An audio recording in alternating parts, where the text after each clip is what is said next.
Porque em alguns momentos você já viveu isso aqui. Você já esteve com uma pressão baixa, e aí você ficou meio cansado, sentiu fadiga, não conseguiu se concentrar, e às vezes até vomitou e desmaiou de tão grave que estava do seu lado. Isso que eu estou falando aqui são os sintomas da hipotensão, ou seja, da pressão baixa. E a gente sabe que a pressão baixa, ela está diretamente relacionada ao fluxo sanguíneo. Quanto menor a quantidade de água dentro do vaso sanguíneo, menor é o volume de sangue que passa por ali. E aí ele não vai exercer pressão na parede. Imagina que você tem lá uma mangueira e você abre só um pouquinho a torneira. Não vai sair, a água ela não sai com pressão da torneira, ela vai sair e vai cair. Não é isso que acontece? Quando você abre toda a torneira e você aumenta o volume de água que passa pela mangueira, a água sai com maior pressão e chega mais longe. Por que isso é relevante para o nosso corpo? Porque se o sangue está com uma baixa quantidade de água, ele tem um baixo volume, quando ele sair da artéria, quando ele sair lá da nossa artéria aorta, que sai do coração e leva o sangue para o corpo, ele vai sair com baixinha pressão. Saiu com baixa pressão. Bom, qual é o problema disso, galera? Porque se sai com baixa pressão, também sai com o quê? Com menos velocidade e vai atingir uma distância menor. Imagina que isso acontece dentro do corpo e o sangue não consegue chegar no corpo inteiro. É o que você começou a sentir aqui, ó. Falta de concentração, náusea, desmaio. O que está acontecendo? O sangue não está chegando no cérebro, o sangue não está chegando em todos os órgãos que ele precisa chegar. E aí não está chegando oxigênio, não está chegando glicose para te dar energia e você sente todos esses sintomas aqui. Ou seja, temos um problema. Quando a pressão está baixa, nós precisamos resolver isso. Porque senão você vai morrer. Esse é o crônico, né? Se você continua nesse processo, você morre, tem a morte. Como que você vai reverter? Bom, os rins, eles vão atuar juntamente com dois hormônios nesse reestabelecimento da nossa pressão arterial. Para quê? Para você não desmaiar, não vomitar e você se sentir novamente bem. Então, aqui só um outro exemplo. Uma bexiga cheia, vazia, com pouco ar, ela não estoura, certo? Não tem muita pressão. Quanto mais eu vou enchendo aquela bexiga de ar, maior é a pressão que vai fazendo. E também, vamos dizer, nem tão pouco e nem muito, porque pouquíssimo ar eu não tenho pressão nenhuma, mas se eu tiver muito ar, se eu tiver muito sangue, eu tenho uma hipertensão e pode ter rompimento de vaso sanguíneo. Então, o que a gente sempre quer aqui é equilíbrio. O primeiro hormônio que vai atuar, então, ajudando a gente a restabelecer a nossa pressão vai se chamar de ADH. O ADH, ele é liberado pela nossa neurohipófise e ele é produzido pelo nosso hipotálamo. E o ADH, ele tem uma função muito importante que ele vai atuar lá naquela alça néfrica e no ducto coletor. Lembra que essas duas estruturas, olha para cá, a alça néfrica é essa parte mais baixinha aqui, essa curva para baixo, e o ducto coletor é a parte final do néfron. Bom, o ADH, ele atua nessas duas estruturas, fazendo com que a água passe com maior facilidade e saia do néfron e vá para dentro do nosso vaso sanguíneo, está aqui, sendo representado aqui. Então, como que o ADH faz isso? Então, primeira coisa, o ADH, vamos lembrar aqui, recapitulando, ADH é liberado pela neurohipófise, tá? Produzido pelo hipotálamo. A ADH atua na alça néfrica, no ducto coletor e também, de certa forma, no túbulo contorcido distal, aumentando a expressão de aquaporina. Aquaporina, olha para a palavra, galera. Aqua vem de água, porina vem de poro. Então, o ADH é como se ele furasse todo o ducto coletor e a alça néfrica, fizesse vários furinhos, e esses porozinhos, eles facilitam, então, agora que a água consegue sair de dentro desse néfron. Imagina, tem lá uma bexiga, você faz vários furos. Agora a água vai sair por aqueles furinhos que você fez. É a mesma coisa. O ADH, ele aumenta a expressão desses furos, desses poros, dessas aquasporinas. A água agora sai com mais facilidade de dentro do néfron e vai para dentro do nosso vaso sanguíneo. Incrível, perfeito. Por quê? Porque agora, nesse momento, a nossa pressão é reestabelecida. Lembra que ela estava baixa porque a gente tinha pouca água no sangue. O ADH, então, ele resolve esse rolê aumentando a reabsorção de água. Importante a gente falar o seguinte, existem algumas substâncias que inibem o ADH. Ou seja, vão inibir essa reabsorção de água. Isso quer dizer o seguinte, que a água não vai sair do ducto coletor e para o sangue e ela vai ser liberada na urina. Além de substâncias, também existe, por exemplo, pessoas que apresentam uma alteração no funcionamento da neurohipófise e não produzem quantidades suficientes de ADH.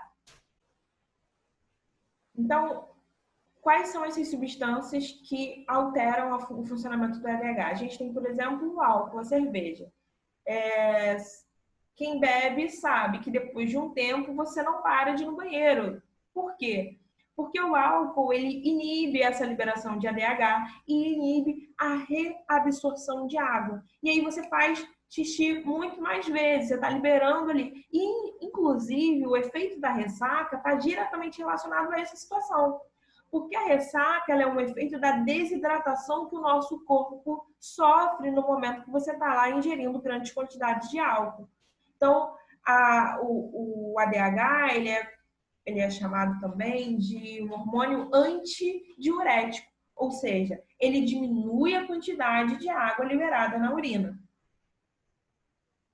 E aí a gente tem, por exemplo, uma resolução para esse problema, que é um copo de uma cerveja, um copo de álcool, um copo de água. A gente sabe que é assim que a gente resolve o problema da desidratação, porque se você quer ingerir uma certa quantidade de álcool, você precisa pensar que naquele momento o seu corpo também ele vai compensar, fazendo o quê? Você tem lá, na verdade, ele está descompensado, né? Porque o ADH ele não vai estar funcionando, você vai fazer xixi o tempo inteiro, vai perder água, vai desidratar e vai ter os sintomas da ressaca, dor de cabeça, náusea. Então, para evitar esse problema, é importante que a gente esteja sempre se hidratando. Aqui, então, só um esquema para a gente fixar isso aí. Você tem aqui o cérebro representando a neurohipófise, tá? Aqui, ó, a neurohipófise liberando a ADH, que vai atuar nos nossos rins, aumentando a reabsorção de ar. Então, vamos dar uma olhadinha nesse esquema para a gente, mais uma vez, definir e estruturar a função do ADH. Bom, em certo momento, o indivíduo ele tem uma volemia normal que está representada nesse quadrinho amarelo. Mas aí ele começa a beber muita água. Bebeu 4, 5 litros de água. E agora a volemia está elevada, ou seja, tem muita água nesse sangue. O que vai acontecer? Dentro dos nossos vasos sanguíneos, nós temos receptores nervosos que percebem essa alteração, porque essa pressão começa a ser feita ali na parede do vaso. Ele percebe que tem muita água e ele manda uma informação lá para o nosso cérebro falando, olha, não manda mais ADH. E aí a gente então tem a secreção de ADH reduzida. Bom, se a secreção de ADH ela é reduzida, também é reduzida a reabsorção de água. E aí você começa a fazer mais xixi, porque agora essa água não vai voltar para o seu sangue, mas vai sair como urina. Então a gente vai ter o que a gente vai ver nesse quadrinho como um alto volume urinário, uma urina muito diluída. Isso, na verdade, é quando você faz o xixi e ele não sai muito amarelo. Quer dizer que você está bebendo a quantidade de água correta. Agora, imagina que um indivíduo que tinha uma volemia normal, ele não gosta de água, ou ele está num lugar, andando no deserto, e ele não tem água por perto, e aí ele vai ter uma menor ingestão de água. Além disso, ele leva ali uma carne seca para ele dar uma mastigadinha, ou um bacon, ou uma coisa muito salgada que você consiga imaginar nesse momento. Bom, ele tem dois fatores muito importantes aí.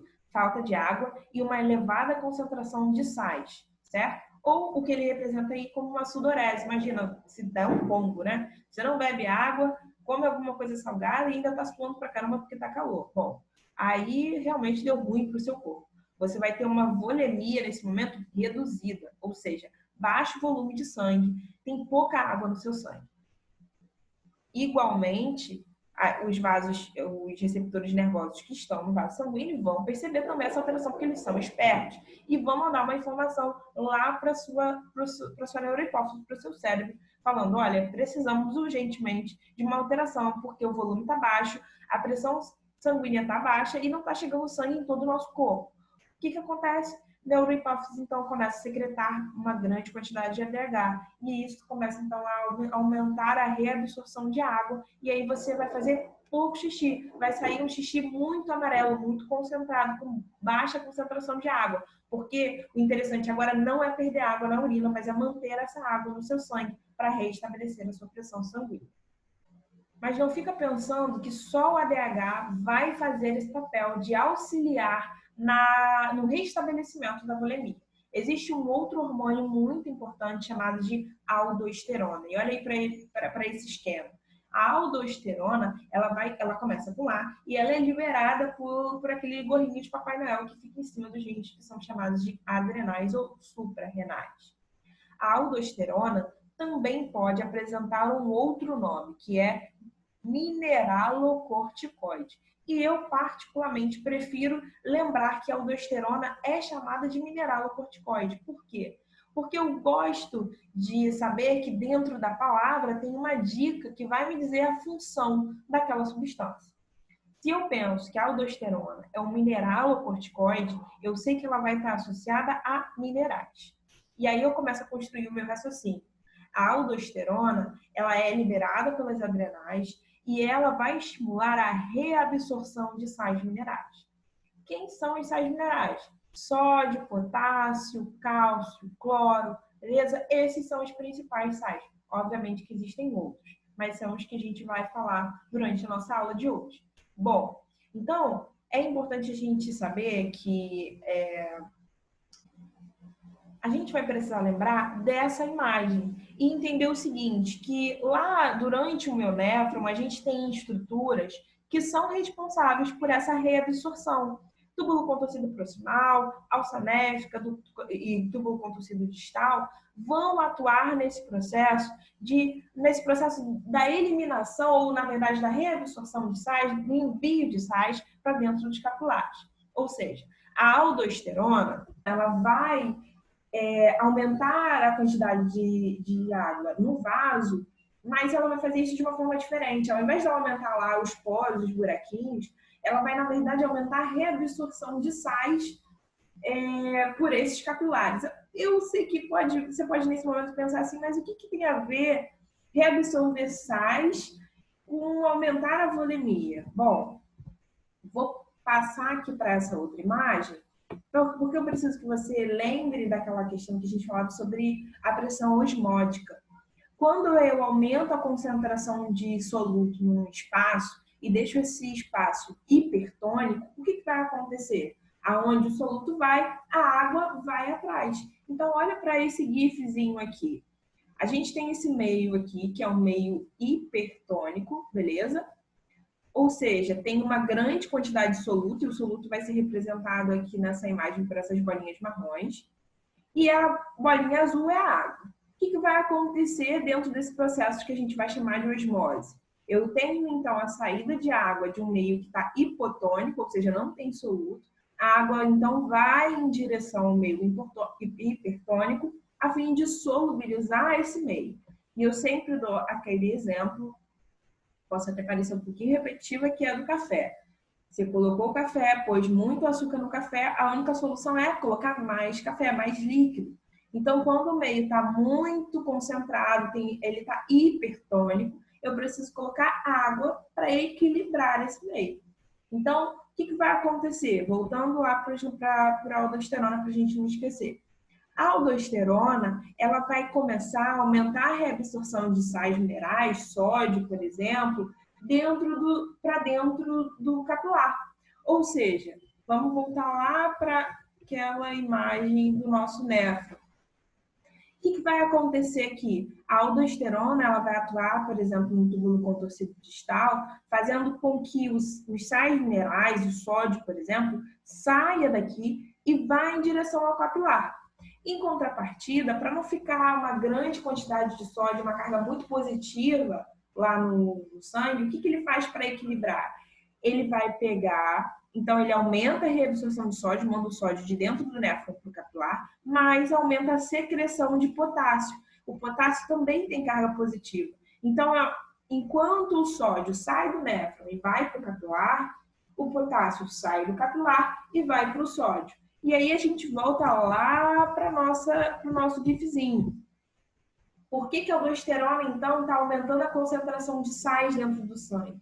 Porque se esse sangue começa a ficar mais concentrado, com uma maior concentração de sais minerais, quem que vai ser puxado e sugado? A água. E quando, então, a água for puxada para dentro desse capilar, o que vai acontecer? Ele vai se encher, esse volume de água ele vai aumentar e vai aumentar também a pressão arterial, reestabelecendo o equilíbrio desse organismo.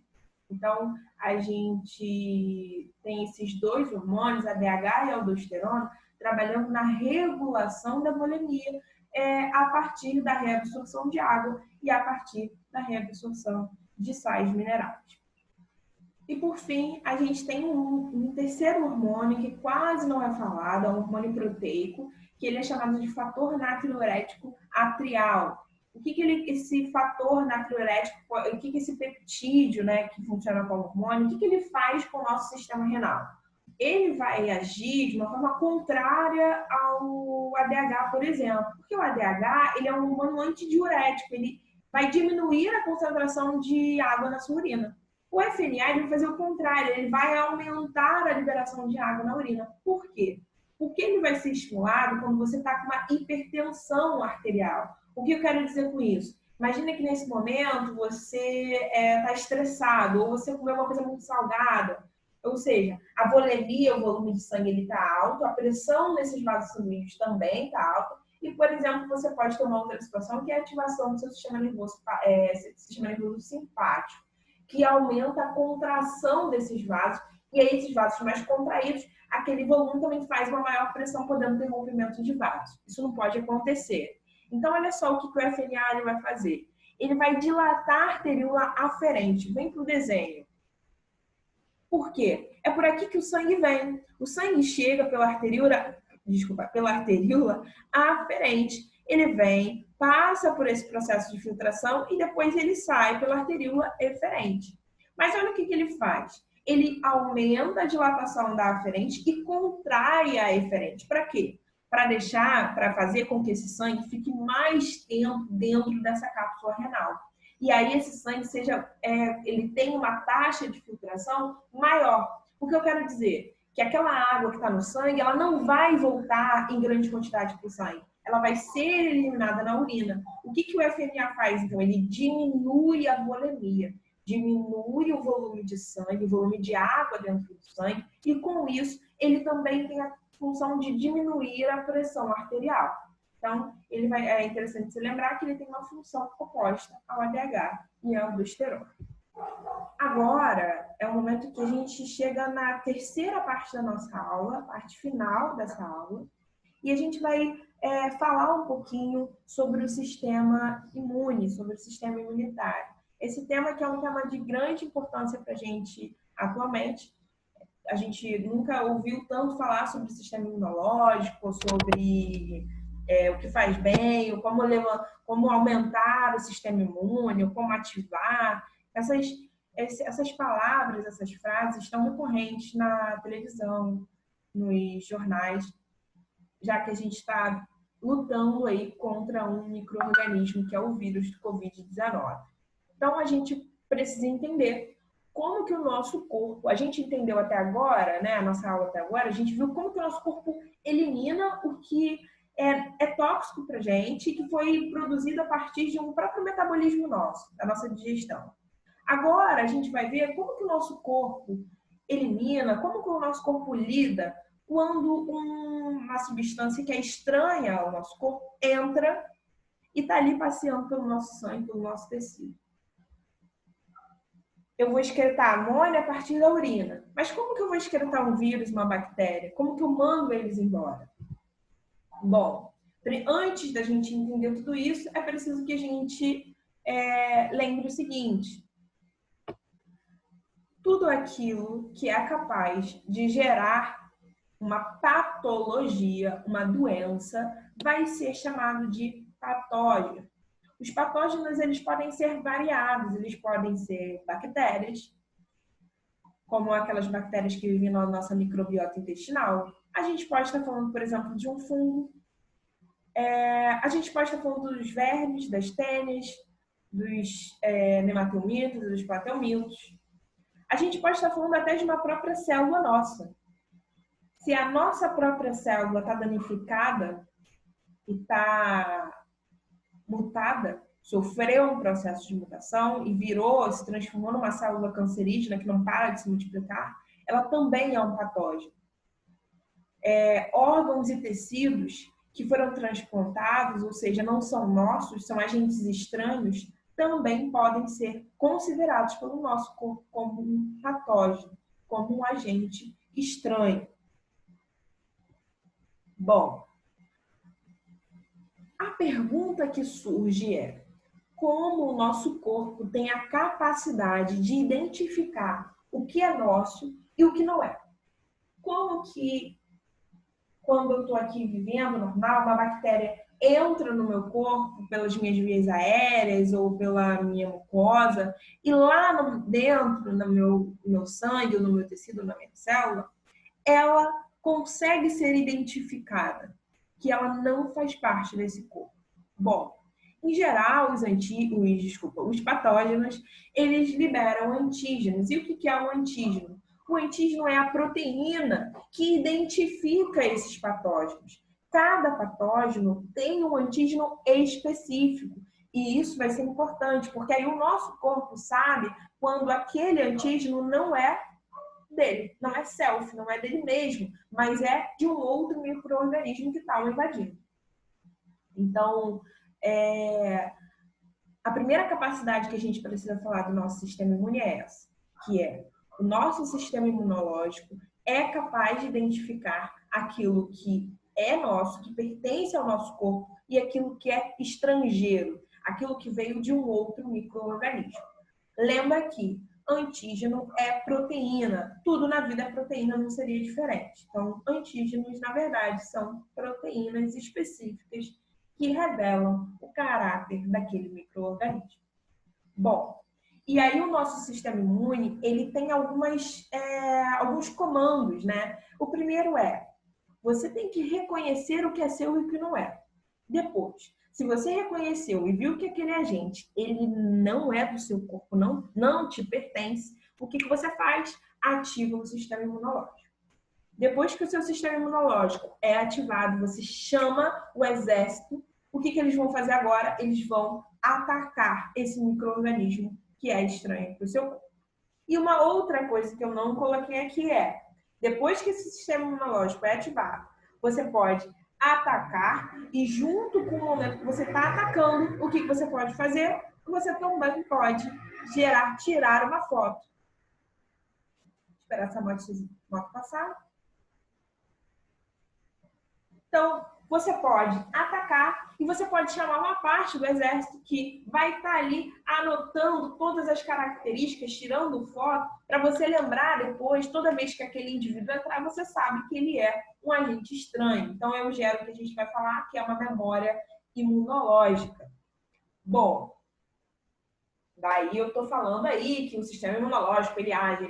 Mas olha só, galera, o sistema imunológico está muito geral. Eu espero que você esteja se perguntando nesse momento, mas quem é o sistema imunológico? Quem faz parte desse sistema? Está aí a resposta para a sua pergunta.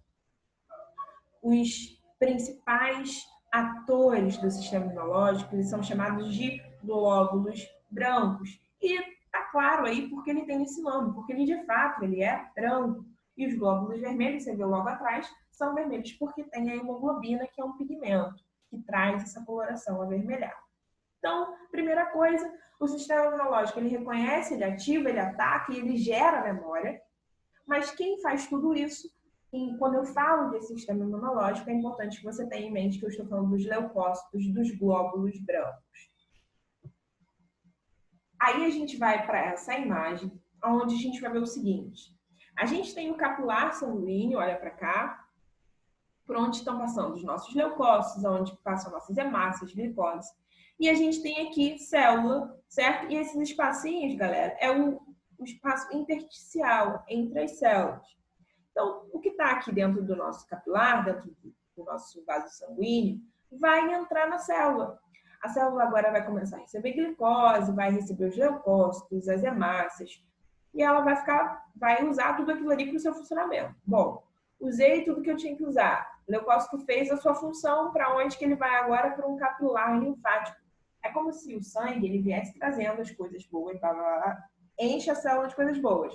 A célula usa, produz resíduo metabólico, aí tem algumas células que morrem no processo, e eu preciso mandar isso embora, eu posso deixar ali dentro da célula. Então, o capilar linfático ele vai ter essa função de ir lá se emaranhar nos tecidos entre as células e pegar as coisas que não são boas e levar embora, levar para centros de comando. Então, eles são os transportadores que levam aquilo que já não faz mais parte do nosso organismo, células mortas, pedaços de célula, vai levar isso para alguns centros de comando, que esses centros vão saber o que fazer com esses agentes. Bom, aqui então estão esses centros de comando. É importante a gente saber o seguinte: quando a gente fala de órgãos que fazem parte do sistema imune, quer dizer o seguinte, que nesses órgãos a concentração daqueles glóbulos vermelhos que a gente viu, ela está em muita grande quantidade. Você vai ter uma certa quantidade no sangue, na linfa, mas não existe lugar onde tenha mais leucócito, mais glóbulo branco, que nas tonsilas, no timo, no baço, nas próprias pés, na medula óssea, no apêndice e nos linfonodos. Esses são os centros onde você tem um acúmulo. E é ali que vai acontecer, os capilares linfáticos vão levar aquelas substâncias, aquelas células mortas e tal, vão levar para esses órgãos e lá eles vão conseguir degradar o que não é bom, transformar. Então, imagina, tem lá uma célula destruída. Vocês acham que ela vai jogar isso fora? Não, né? É só o ser humano que joga as coisas fora, que não reutiliza. Nosso corpo reutiliza tudo. Então, ele vai pegar aquele resto de célula e vai quebrar, macerar e formar outra célula. Vai quebrar uma proteína que não está sendo usada e transformá-la num aminoácido que pode ser usado por uma outra proteína. Então, o nosso corpo ele recicla, ele reutiliza aquele material.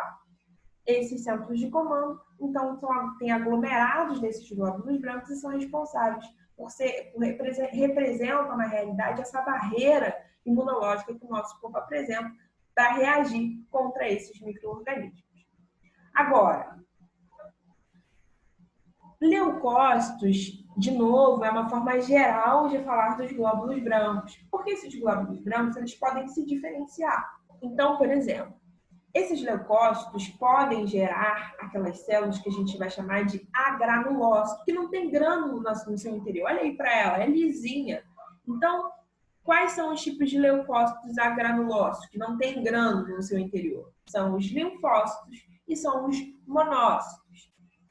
Então, os monócitos e os linfócitos fazem parte dos agranulócitos, dos leucócitos. E aí vamos falar um pouquinho então da função desses dois. O monócito, ele vai ser produzido na medula óssea, lembra lá, ó, dos nossos órgãos componentes do sistema imunológico, além deles terem uma grande quantidade, isso quer dizer também que eles são capazes de produzir. Então, a medula óssea, ela tem uma grande função, uma importante função, que é a produção dos leucócitos e dos monócitos.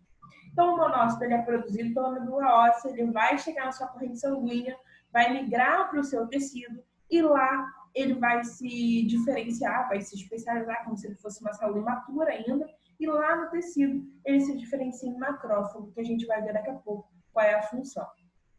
Então, o monócito, produzido na medula óssea, vai para o sangue, e depois do sangue ele chega nos tecidos, e lá eles se tornam maduros e se transformam em macrófagos.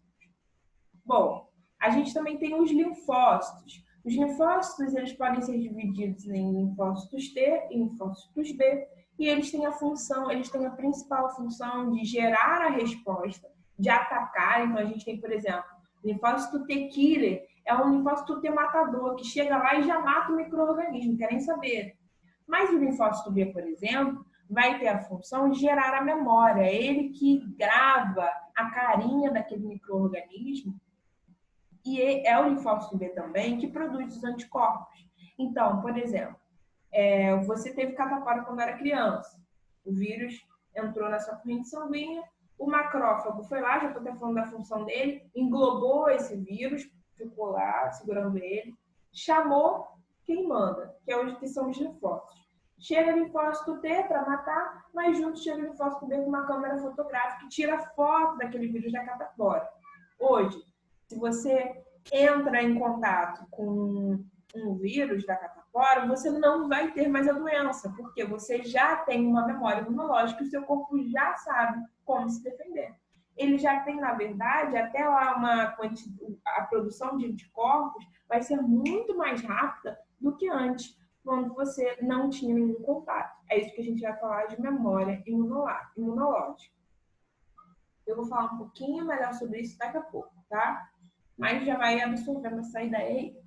Bom, e a gente tem os granulócitos, que são os eosinófilos, que têm uma função direta nas reações alérgicas. Então, por exemplo, se você faz um exame de sangue e você vê lá nível de eosinófilo alto, isso quer dizer que provavelmente você está sendo infectado por algum tipo de parasita. E aí ele está relacionado com essa primeira defesa, essas reações alérgicas, assim como os basófilos, que estão logo ao lado, e os mastócitos. Os basófilos e os mastócitos, eles têm uma função também de liberar histamina e heparina, que são substâncias responsáveis por essas reações alérgicas. Eu até mostrei aqui coloquei aqui para vocês. Então, a gente tem aqui, por exemplo, os mastócitos, né, que vão funcionar parecido com os basófilos. Então, eles vão ser... Você tem aqui uma imagem de um mastócito não ativado, está tudo ali dentro, essas substâncias, a histamina, a heparina, está tudo ali dentro. E aí, quando o mastócito é ativado, você tem a liberação dessas substâncias que são antialérgicas. E aí você está relacionado, então, de certa forma, a uma primeira barreira de defesa, quando esse micro-organismo ele entra em contato com a sua mucosa ou com a sua pele. Então, é a coceira que a gente sente, isso é um processo gerado por essas células de defesa. O inchaço que a gente, às vezes, apresenta também é um sintoma que está referente à atuação dessas células de defesa que tem uma relação direta com os processos alergênicos, os processos alérgicos. Bom, aí imagina que o parasita fala assim, conseguimos furar a primeira linha de defesa, agora vai ser um pouco mais fácil.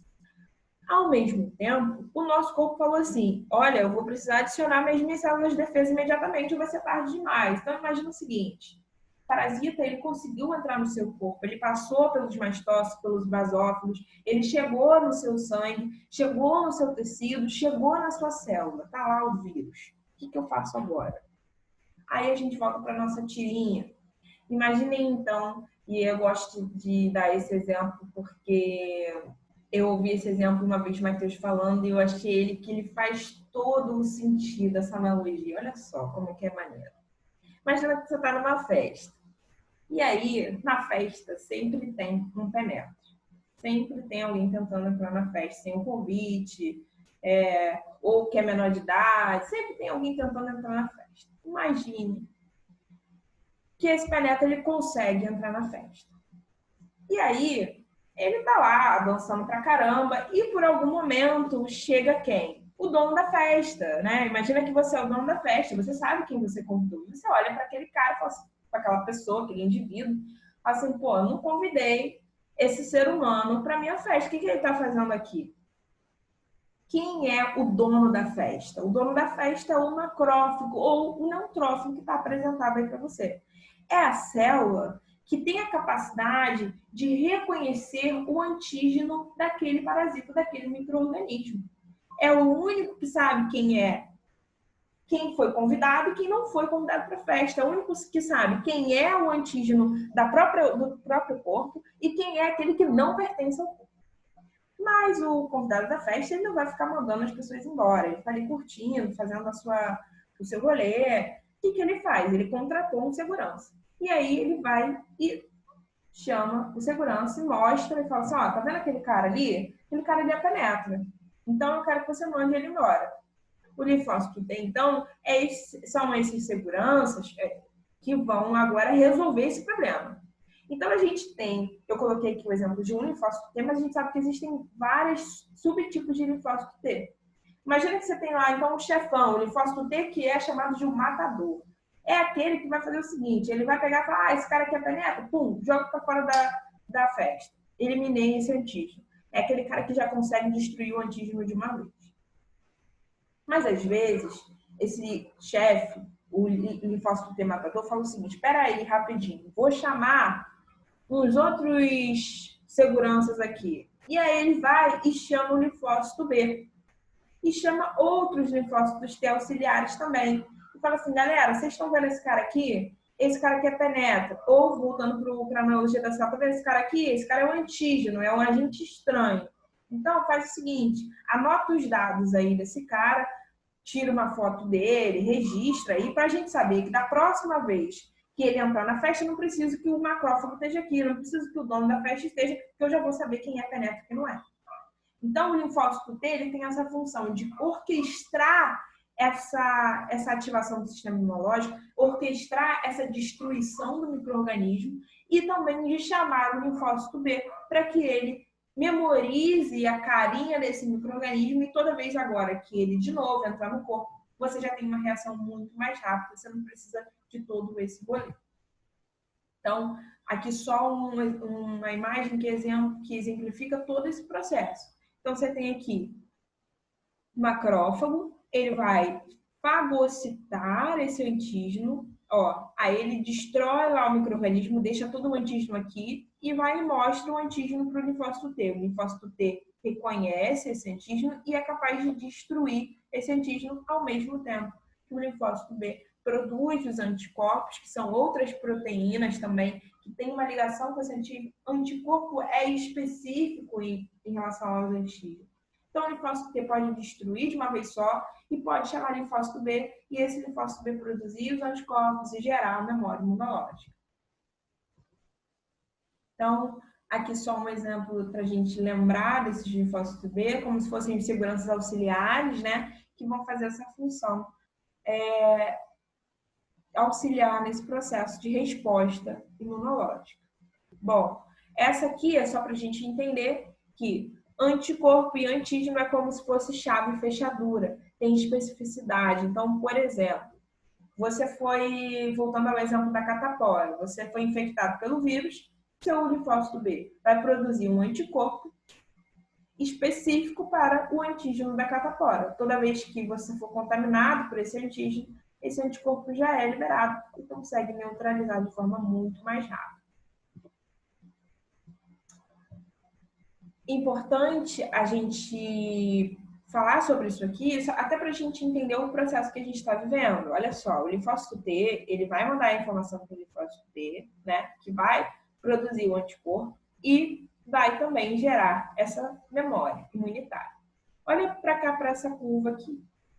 A gente tem, em geral, no processo de infecção, a gente tem a primeira curva, que vai ser considerada por uma resposta primária. Essa primeira infecção é quando o seu corpo ele não teve contato ainda com aquele antígeno e com aquele micro-organismo. O que acontece? Bomba, né? O seu corpo ali ele vai ter uma ativação dessa cascata imunológica e ele vai começar a produzir anticorpos. Isso aqui é a quantidade de anticorpos. E aí ele produz uma certa quantidade de anticorpos que é suficiente para você se livrar daquela infecção. Mas num segundo momento, você entra em contato de novo com aquele vírus ou com aquela bactéria. E olha só como é a quantidade de anticorpos que é produzida, muito mais alta. Por quê? Porque quando você gera uma memória imunológica, fica muito mais fácil. Imagina você fazer um bolo, galera. Fala assim, quero que você faça um bolo de fubá, mas eu não te dou a receita. Você vai levar mais tempo, porque você vai ter que fazer, colocou, aí ficou duro demais, bota mais leite, ou botou mais farinha. Demora, você vai ser um processo mais difícil, né, na verdade. Agora, se eu te dou toda a receita certinha, o protocolo de como fazer um bolo, vai ser rápido. Colocou 3 xícaras, 4 xícaras de leite, você já vai obedecendo os comandos e aí você vai fazer um bolo mais rápido. A mesma coisa aqui. É como se o nosso corpo tivesse a receita da produção de anticorpos. Então, na segunda infecção é muito mais fácil produzir e eu produzo uma grande quantidade de anticorpos, beleza? Bom, aí a gente entra no assunto que é o tipo de imunização. Nós temos 2 tipos de imunização. Primeiro, a imunização é chamada de ativa, que é quando você ativa o seu sistema imunológico a produzir os anticorpos contra esse antígeno. E essa imunização ativa pode ser de duas formas. Ela pode ser artificial ou ela pode ser natural. Natural, quando você entra em contato e você mesmo gera todo esse processo que a gente viu até agora. Artificial seria a partir de vacina. O que é a vacina? Você entrar em contato com aquele antígeno, com aquele micro-organismo, só que esse micro-organismo está enfraquecido, ou está morto, ou só tem um pedacinho dele, ele não gera doença. Mas ele é capaz de estimular o seu corpo a produzir anticorpos e gerar uma memória imunológica. Bom, a imunização passiva é quando você já recebe de bom grado aqueles anticorpos já produzidos. Você não estimula o seu corpo a gerar uma resposta imunológica, que é o caso da imunização passiva. Essa imunização passiva pode ser artificial e pode ser natural. Natural quando o bebê ele recebe da sua mãe os anticorpos já produzidos a partir do leite.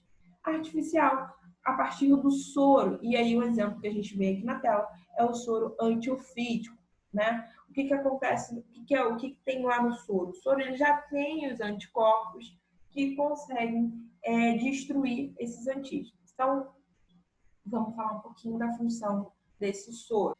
Como que se produz o soro? Bom, você vai lá, pega esse, o que ele está fazendo? Está coletando o veneno da cobra. E aí ele vai colocar um pouquinho de veneno, por exemplo, no cavalo. Esse veneno para o cavalo não gera uma morte como geraria para a gente.